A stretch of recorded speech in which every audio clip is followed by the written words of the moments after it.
Coucou tout le monde, ça y est, le soleil est revenu, donc c'est bon, je suis joie et prête pour un nouvel update lecture.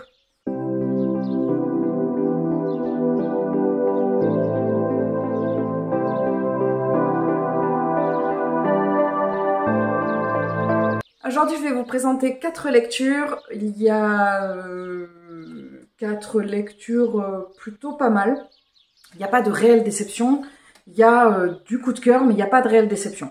Je vais commencer par celle qui m'a le moins plu dans les 4. C'est Sherlock Holmes et les 3 terreurs d'hiver de James Lovegrove. Je l'ai reçu en service presse de la part de la maison d'édition Brajlon, parce que j'avais un contact que je n'ai plus avec cette maison d'édition. Et voilà, alors moi j'avais flashé sur l'objet livre que je trouvais absolument magnifique et j'aime beaucoup l'univers de Sherlock, donc j'avais envie de découvrir un petit peu plus, enfin d'en avoir un petit peu plus. L'idée que je m'étais faite de cette lecture, comment, pourquoi, je ne sais pas, c'était que c'était la rencontre de Sherlock Holmes et du fantastique. Eh bien absolument pas. On va suivre ici, comme d'habitude, Sherlock Holmes et le docteur Watson, qui vont se retrouver à 3 dates différentes, en 1889, en 1890 et en 1894. Et sur ces 3 dates-là, il va y avoir 3 événements qui vont évidemment être en lien, les 3 avec une même famille. Et on va donc suivre en gros 3 nouvelles qui vont ensuite venir qui vont être liées à la fin. Alors, cette lecture en soi, elle est un peu complexe parce que j'ai bien aimé, mais comme je pensais qu'il allait y avoir du fantastique, je l'ai beaucoup attendu. Et j'en attendais, j'ai beaucoup attendu que la part fantastique arrive, et j'en attendais beaucoup de ce mélange fantastique et Sherlock Holmes. Donc j'avoue avoir été déçue de ce point de vue-là. Après, James Lovegrove écrit vraiment dans la même veine c'est vraiment dans la veine des Sherlock Holmes. Et en ça, c'était vraiment super. J'ai beaucoup aimé le binôme comme d'habitude, que j'ai trouvé sombre mais pas assez à mon goût, mais bon, dans les livres à la base ils sont pas si sombres que ça, c'est plus dans les dérivés après qu'il y a eu. Et voilà, c'était une lecture qui était plutôt divertissante, qui était pas mal. Si vous êtes un amoureux de Sherlock Holmes, allez-y, parce que clairement c'est vraiment dans le style de Sherlock, mais si vous cherchez quelque chose de fantastique, c'est pas le bon endroit. La personne avec qui je l'ai lu en lecture commune pensait aussi qu'il allait avoir une part fantastique. Alors, est-ce que c'est moi qui l'ai induite en erreur? Je l'ai lu en lecture commune avec Jessica. Ou est-ce que, je sais pas, on a vu passer des trucs disant qu'il y avait un côté fantastique. Je ne sais pas du tout. J'ai pas réussi à trouver d'où est-ce que ça me venait cette impression. Mais en tout cas, j'ai trouvé ça plutôt une lecture plutôt divertissante. Le seul petit bémol, c'est vraiment par rapport au prix du livre que j'ai trouvé assez cher par rapport, voilà, c'est pas un très gros livre. Il est quand même à 28 €, donc bon, c'est un très bel objet livre, mais je trouve qu'il est quand même assez onéreux. Ensuite, il y a 2 très bonnes lectures et un coup de cœur, donc je vais vous présenter les 2 très bonnes lectures. J'ai lu La Dernière Reine de Philippa Gregory. Pareil, je l'ai lu en lecture commune, celui-ci. Cette fois-ci, c'était avec Claire, de Clairette Miranda, avec qui j'ai lu pas mal de lectures communes. C'est une lecture historique. Là, c'est chez Hauteville, pardon. Je fais très peu de lectures historiques, donc j'étais très contente d'y aller. Et là, c'était vraiment une super lecture. On va suivre ici la dernière femme d'Henri VIII, Catherine Parr, qui arrive à la cour en, je vais vous dire exactement, 1543. Et on va la suivre de son mariage à un événement qui arrive à la fin, que je ne dirai pas parce que moi, j'ai volontairement pas regardé les dates. Et je crois qu'il y a un petit résumé au début, mais est-ce qu'il y a marqué ? Oui, il y a marqué, mais j'ai pas regardé volontairement et du coup, je n'étais pas... Non, c'est pas marqué justement. C'est pas marqué justement, donc du coup, je savais pas.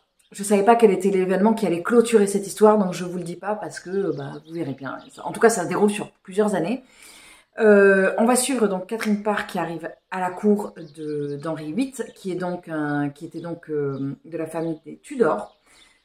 Cette famille, alors je regarde si je dis pas, histoire de pas vous spoiler, ce souverain qui était absolument atroce et qui a donc fait bouger les lois de la chrétienté dans son pays pour pouvoir épouser ou répudier ou même voir décapiter certaines de ses femmes.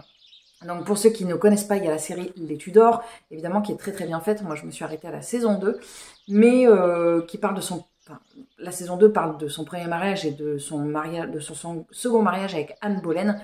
Et là, on est vraiment sur le 6e, donc bon, l'autrice nous parle quand même de ce qui s'est passé précédemment pour essayer de comprendre dans quel contexte arrive Catherine Parr, dans quel contexte religieux elle arrive, dans quel contexte historique et dans quel contexte marital, donc elle de son propre passé et du passé de son mari. Et c'était super bien fait. Philippa Gregory, elle nous mène vraiment hyper facilement dans cet univers. C'est très romancé, donc voilà, ça me fait penser un petit peu à du Mireille Calmel, dans le sens où ça se lit tout seul, quoi. Il y a vraiment, c'est moins pas froid, mais il y a moins ce côté de distance qu'il peut y avoir, par exemple, je trouve, des fois avec les Ken Follett. Là, on est vraiment plongé avec Catherine, c'est elle qu'on suit. On tremble pour elle, enfin, c'est vraiment, de toute façon, c'est elle. Le récit est à la première personne, et on est vraiment avec elle.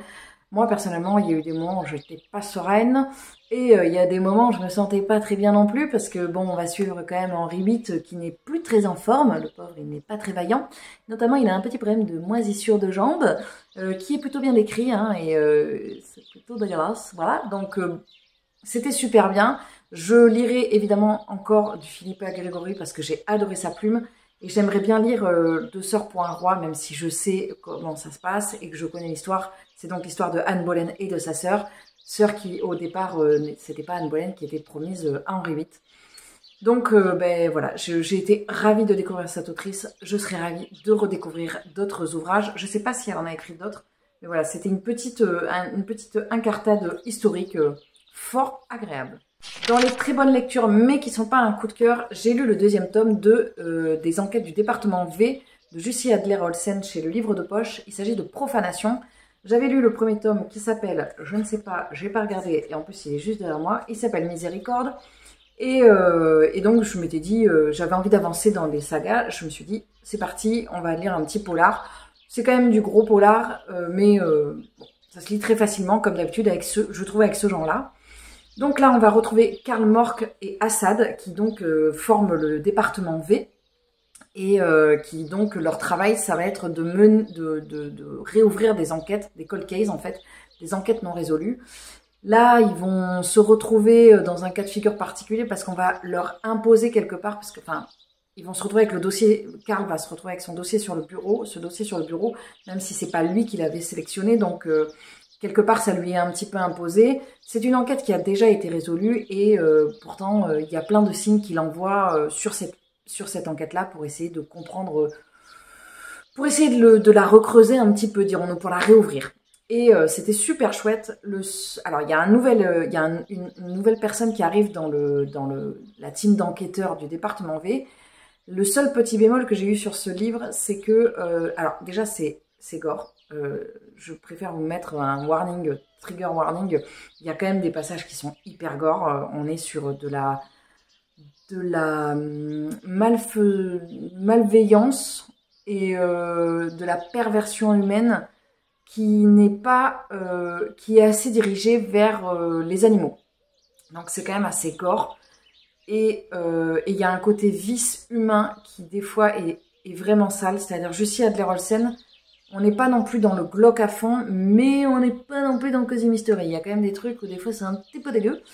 Et moi, c'est juste la partie à laquelle j'ai le moins adhéré, c'est-à-dire dès qu'on suivait, comme dans le premier tome, d'ailleurs, c'est toujours pareil. Enfin, toujours, les 2 tomes, je ne sais pas si la suite c'est pareil, mais en tout cas, les 2 premiers tomes que j'ai lus, c'est le même schéma.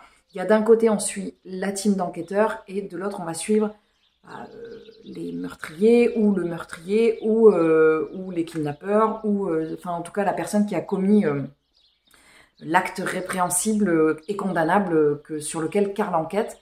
Et chaque fois qu'on va suivre la team d'enquêteurs, j'adore Karl, le personnage de Karl, que je trouve extrêmement sympathique et très humain, et qui va vraiment sortir de ces sentiers battus de l'enquêteur baroudeur, un petit peu dur à cuire. Il n'est pas tellement dur à cuire, Karl, hein.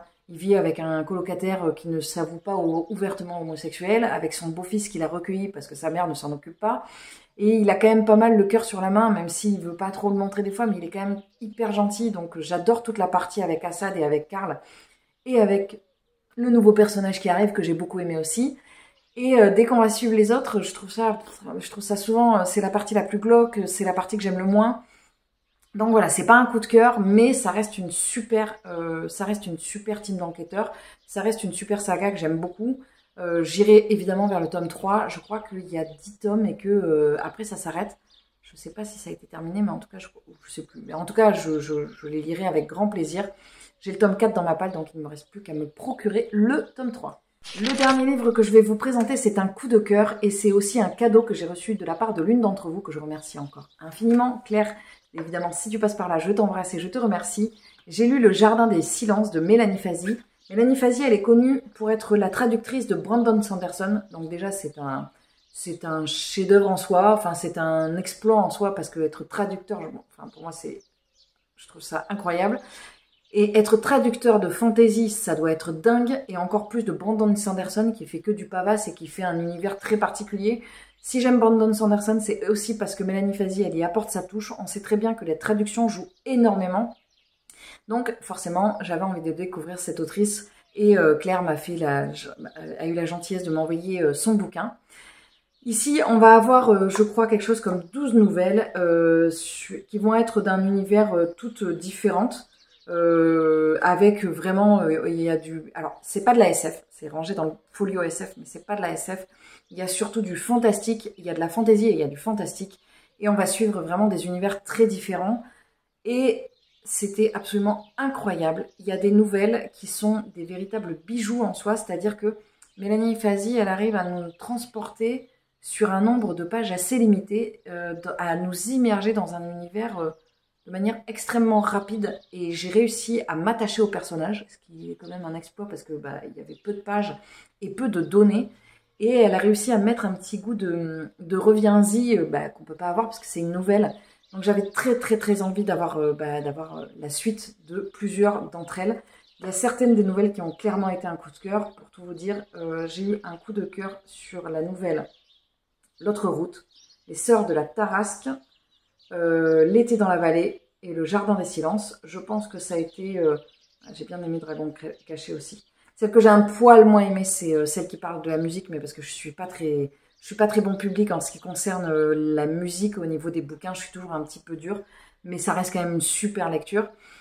C'était un véritable régal parce que, comme je vous disais, elle arrive à nous plonger vraiment. Chaque nouvelle, il fallait qu'après je prenne un temps pour me poser parce que j'avais été tellement plongée dans cet univers-là que je n'arrivais plus à atterrir en fait.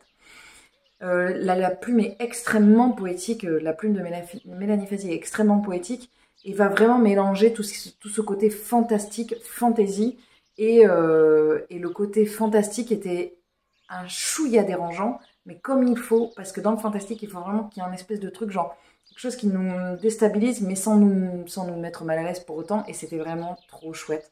J'ai adoré. Il me semble que je l'avais, oui, je l'avais mis dans mon printemps des livres. Et évidemment, Mélanie Fazi est rentrée dans les autrices à suivre, que je vais suivre avec grand plaisir. Et j'ai vraiment adoré, donc encore merci Claire pour ce super envoi. Et voilà, c'en est tout pour cette update lecture qui, ma foi, n'est pas très long parce que, j'ai dit ce que j'avais à dire sur ces lectures. Il y a quand même un tome 2 dont je ne peux pas tellement vous dire. C'était quand même des super lectures, je vous avais teasé à mort en disant vous allez voir, ça va être un update de folie, parce qu'à ce moment-là, j'avais lu ces deux-là, et ces deux-là, je pense que c'est vraiment des super lectures. Les 4 restent de très bonnes lectures, avec, comme je vous disais, un coup de cœur, mais ça aurait pu être encore plus le feu d'artifice, mais c'est parce que je suis exigeante, parce que ça avait tellement commencé fort que je suis un peu exigeante. Ça reste des très bonnes lectures, évidemment. N'hésitez pas à me dire en commentaire s'il y a un de ces livres qui vous plaît, qui vous tente, et ou si vous avez lu un de ces livres et qu'est-ce que vous en avez pensé. Il ne me reste plus qu'à vous souhaiter une très bonne journée, une très bonne semaine, un très bon mois, une très bonne année, et je vous dis à très vite dans un prochain update. Salut!